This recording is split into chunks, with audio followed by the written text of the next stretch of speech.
তো আমি কিন্তু সকাল সকাল ডিউটি এসে পড়েছি আর আসার সঙ্গে সঙ্গে কিন্তু অনেকগুলো পেশেন্টকে চেক আপ করে নিয়েছি। অ্যাকচুয়ালি যখন অনেকগুলো পেশেন্ট একসঙ্গে ওপিডিতে আসে তখন আর ভিডিও করার কথা মনেই থাকে না।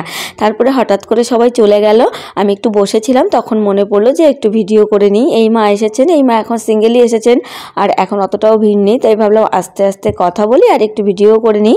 তো মা আমাকে বলছিল দেখো আমি না সুগারের রিপোর্ট করে নিয়ে এসেছি। অ্যাকচুয়ালি আমি যখন ফিল্ডে গেছিলাম তখন বলে এসেছিলাম যে তোমার তো প্রথম মানে আমি র্যান্ডাম চেক করেছিলাম, তো তখন বলেছিলাম যদি পারেন তাহলে একটু ল্যাব থেকে রিপোর্ট করে আমাকে আবার দেখাবেন। আমি লিখে দিয়ে এসেছিলাম।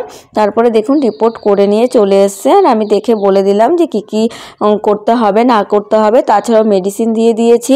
এছাড়া মা বলছিল আমার হাত পা প্রচণ্ড ব্যথা হয়, তো আমাকে একটু ওষুধ দেবেন দিদিমণি। অ্যাকচুয়ালি ক্যালসিয়ামের অভাবের জন্যই বেশিরভাগ ব্যথা হয়, কারণ আফটার 30 থেকে কিন্তু আমাদের ক্যালসিয়াম ক্ষয় হতে শুরু করে আর আমরা সেইভাবে কোনো ক্যালসিয়ামের সাপ্লিমেন্ট নিতে পারি না। আমাদের গ্রামের বেশিরভাগ দেখি কোনো ক্যালসিয়াম সাপ্লিমেন্ট নেয় না, ইভেন খাবার দাবারও সেরকম ক্যালসিয়াম রিচ খাবার খায় না।